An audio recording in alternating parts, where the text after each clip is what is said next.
Test. All right, we're back. Good evening, everyone. Alan Shields here, Chief of Police for the town of Danville. And we're 10-8 in service, which means we're here to make people's lives better, and we do that by safeguarding the lives, rights, and property of everyone we serve. I do apologize for being late. We did have an incident, and I'll actually talk about it later on during the show. We had a robbery that kicked off about an hour before this show normally goes. And so you can imagine that when there's some sort of significant incident, everybody goes out to the street and we all work on it. So I appreciate you bearing with us and staying, but I do have some really interesting info. I'm going to cover the crime like I normally do, but I'm going to talk about a series of 3 home burglaries that were closed, and it was through effective coordination with outside agencies. It was hard work on the detective parts and some technology. First off, though, we just got our delivery in. So a little bit of holiday spirit. We did this last year. It went over really, really well. And we had one of our former partners, Amy Ballack. If you remember, she used to actually produce this show. She actually made some ornaments. And so it's the Danville Police Star in an ornament. So if you'd like one of these ornaments, it's a first come, first serve. Just come down to the police department at 500 Lagonda Way. And in the lobby, we're going to have a nice little tree, and you can pick up one of these ornaments and you can hang it on your tree. Our business hours are usually Monday through Friday, 8:30 to about 5. So doors are open. Feel free to come in and snag one of your ornaments. Again, first come, first serve. All right, let's move on to our evergreen topics. These are the ones that really never go old, and we hope that everyone is downloading these. Download the FEMA All Hazards Checklist. Make sure that you're prepared should a hazard happen. There's a lot of good information in there. Just download it, go over it with your family, stick it in a drawer. Sign up for the community warning system from the Contra Costa County Office of the Sheriff. This will let you know if there is a hazard that you need to be aware of. And then also download the Contra Costa County Wildfire Preparedness and Evacuation Guide. Really good guide. Lots of good information in there on how you can prepare yourself, your family, your pets, should a disaster happen. Also, take some time to visit the PG&E website. There's a lot of good information in there as well on how you can stay prepared. If you like this format, this show, it's great because we do get to communicate back and forth. It's live. So if you want to ask a question, go ahead and throw it in the chat and I'll do my best to answer it live on air. If I can't, I'll answer it later on in the chat. However, if you want to see us in person, come down and visit us. We're going to be at a Toys for Tots this Friday, December 8th from 1 to 5. And we're going to be in front of Marshall's at 3140 Fostoria Way in Danville. And you can either bring a gift or you can go right into Marshall's, pick up a gift and bring it out and put it in. We also 24/7, we have some in the lobby as well, and they've been filling up and they're looking great. I think the last 2 years in a row that we've done this, we've had to bring in a box truck because it's completely full of gifts. So if you're in the giving spirit, we've got a great opportunity for you there. All right, we're going to move on to community crime maps. Well, let me check the chat. I just saw something pop up here. I want to make sure we're getting that. G on YouTube, good evening. Great to see you. Thanks for joining us. And looks like we've got Patrick pointing out that I had a little technical difficulties at the beginning. Thanks. If I didn't have some technical difficulties, I don't know if I'd have anything to do here. So there's always something. All right, so let's move on to the blotter. Our blotter can be found at communitycrimemap.com. You can look there anytime you want. You can drill down to your location, and you can set up alerts so that you receive alerts right to your inbox, and you can also get sexual offender registry information there as well. All right, so I think I jinxed us last week. I talked about how I think there was 1 collision, and there were so few. This week, not as fortunate. We had 3, and we had no hit and runs, which was great. This week, we had 3 hit and runs and 1 non-injury collision. Non-injury hit and run in the Costco parking lot, another non-injury collision on the 600 block of Harts Avenue. That's one of those downtown pins. And then a non-injury hit and run 500 block of Lagonda Way. That was actually here in the parking lot. And then on the 29th, we had a non-injury collision on the 1000 block of Diablo Road. All right, on to the blotter. So this is the crime for the week. We had 1. There we go. All right, so we had one aggravated assault. So remember, and let me explain what that is. So an aggravated assault is not simply a pushing, shoving match. This is when you assault, not you, when someone assaults another person and they do it with such force that they cause a serious bodily injury. And that could be something that requires suturing, so stitches.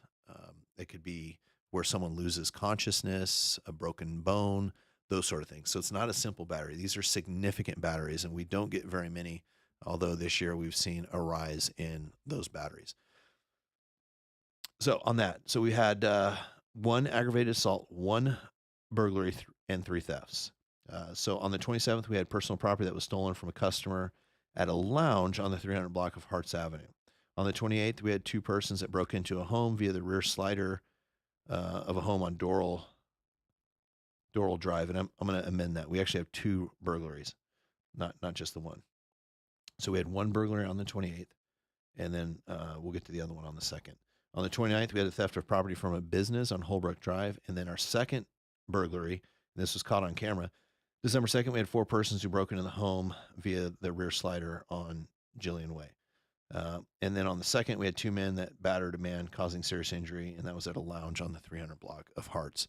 Here's the good thing. Now, everyone's always saying, crime tips, say, what can we do to be better prepared? How can we make sure that we're not a victim? And if we are, we minimize the damage. In one of those burglaries, the homeowner actually had an alert. They were out of town. They had an alert on their phone, and it said that there was someone in their backyard. They could see the person on their phone. So they called via their security company. They called the police. So we were responding, but they also just went on their phone and spoke to them and said, get out of town. And the people immediately left, and she could see them running away, and then was able to provide us the video, which hopefully gives us some leads that we can use to follow up on the case. So kudos to the homeowner. I mean, that is absolutely phenomenal. That's being prepared. That's one, having the infrastructure in your own house set up so that you can take your protection in your own hands. How empowering is that? 2, not dismissing that alert when you get it. When it comes up, you take a look at it. And so she did a phenomenal job in minimizing the damage that her home incurred. All right, let's move on to the arrest log. First, I did break this one up in DUI and not DUI, so we'll look at the DUIs first. That's driving under the influence, and this could be alcohol, drugs, or a combination. On the 28th, we had a man that was arrested on Old Orchard and Park Hill Road, and on the 2nd, we had 2. The first man was arrested on El Cerro near 680, kind of right near the police department, and the other one on the 2nd was a man that was arrested on West Linda Mesa and Railroad. All right, so on to the other arrest. On the 1st, we had a man that was arrested for drunk in public, and this was on the 800 block of Camino Ramon. That's kind of like by the Rose Garden Shopping Center. On the 2nd, we had a man that was arrested for assaulting another man causing serious injury. This was the one we mentioned earlier during the blotter. That was the aggravated assault on the 300 block of Harts Avenue. On the 3rd, there was a man that was arrested for trespassing at a business on the 400 block of Railroad Avenue. Consequently, that was actually the same man that was arrested on the 1st for being drunk in public. And then on the 3rd, we had another man that was arrested for violating a court order on Shady Tree Court. I did want to highlight and mention something, though. What I release to you is what is publicly releasable. If we arrest someone for domestic violence, if we arrest someone for a sexual crime, rape, child molest, those things, we don't release that on the blotter. We don't release it on our website on the blotter. Those are things that, in order to protect the victim's privacy, we don't release. And that's actually the law that says we shall not release those things that would identify victims of those crimes. And so we don't release those, even though it may seem like it should be released because it's the suspect that's being arrested, but simply identifying the suspect that was arrested in a domestic dispute would also tend to identify the victim. And so that's something that we don't do. So when you see those blotters and you see the logs, what I don't want to be lost is that there are other crimes that we may be making arrests on. You just won't hear about them. And it's not that we're trying to cover up and say that domestic violence doesn't happen, because we know it does. And we're not trying to say that there aren't victims out there, because we know there are. It's simply we're trying to do our best in keeping people safe. And part of keeping people safe is protecting their right to privacy as victims. All right. So let's talk about the burglary series. And remember, if you have questions, go ahead and throw them in the chat, and I'll be sure to answer them either live on air or later on during the chat. All right, so with the residential burglaries, so this one, you remember I reported on it a couple weeks back. There were 3 total that were reported, short period of time. 2 were reported to us on November 14th, and they were in the Crow Canyon Country Club area. And then we had one on November 22nd, just outside the gates there.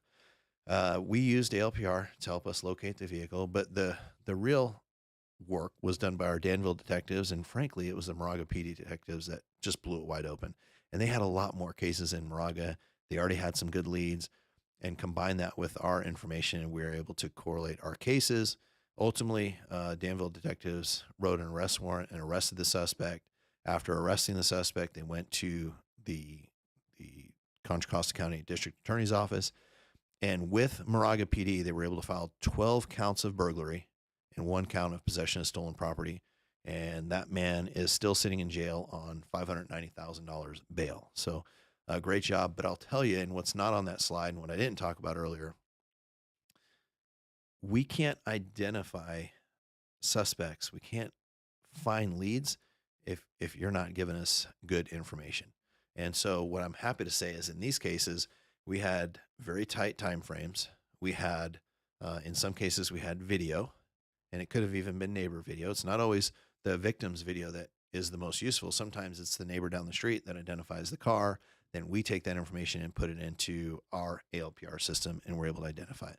So your detectives in the town work very, very hard to solve a lot of these cases. We do it on your behalf, but we do it more effectively when there's a layered approach. When we're getting information from you, we're working our data sources, and we put all that together. And then in this case, Moraga PD just phenomenal. I mean, this is like a grand slam for them. They just did a great job. And so they made our job a lot easier. And I can confidently say that that's one of the reasons why detectives like working in this kind of South County area, is between the Tri-Valley agencies and the Highway 24 agencies. There's just a lot of good police work that happens, and we communicate with each other very well. And so we do very, very well to keep closure rates, especially in burglaries, that are usually 2 and 3 times the national average. So just a really good job.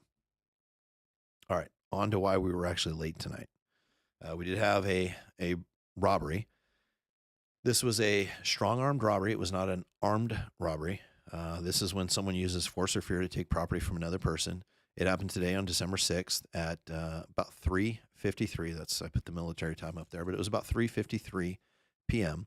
And it happened at the Home Consignment Center on Camino Ramon. 3 unknown race males went to the store. 1 acted as a lookout as 2 went inside and broke a glass jewelry case, taking jewelry, and then the 3 of them fled the area. There's no weapons that were seen, and this is where I ask for a little bit of patience. We've talked about it in the past on how we release information, but typically what you'll see is you will see the initial crime happen. So we had the robbery that occurred, and in this case, it was a strong arm robbery, which means that no weapons were used. It means force or fear was used, but there's no weapon that was used. So in this case, we had the crime. We'll put out an initial statement, and it very well and typically doesn't contain everything that we know.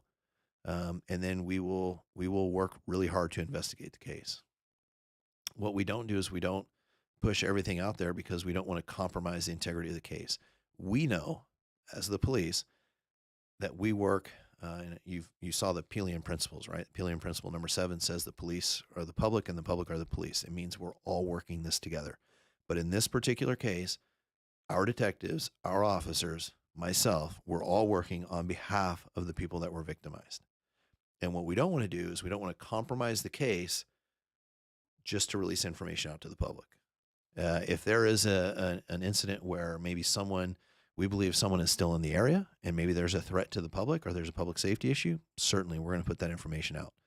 As far as like details of the case and leads that we may have, we usually don't put that out because we know that we need to work really, really hard to advocate and fight to solve this case on behalf of our victims.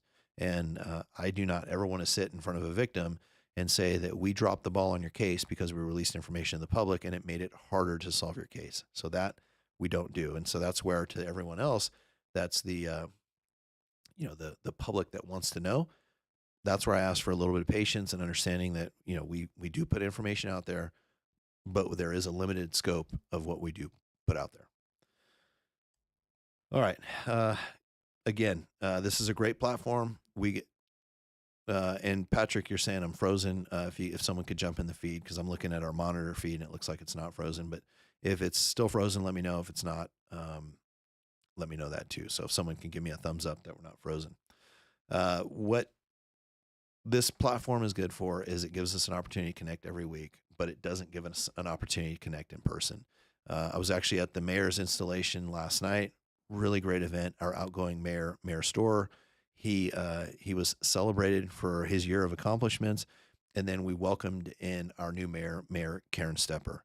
It was a great event. I love seeing the accomplishments of all of our folks, and the teamwork that happens with staff and our elected officials and our town manager. It's a great event. But this is not as personal as in person. So if you want to come hang out and say hello and ask us questions in person, the Toys for Tots this Friday is going to be a great event, and we'd appreciate it if you brought a toy or maybe went inside Marshall's, bought a toy, brought it out, and dropped it off for some worthy kids. I said at the top of the show, we had a lot of good feedback for the last 2 years, a lot of good support. We filled up two U-Haul trucks worth of toys over the last 2 years, one each year. So just an absolute fantastic job and a good show of gratitude by all of you.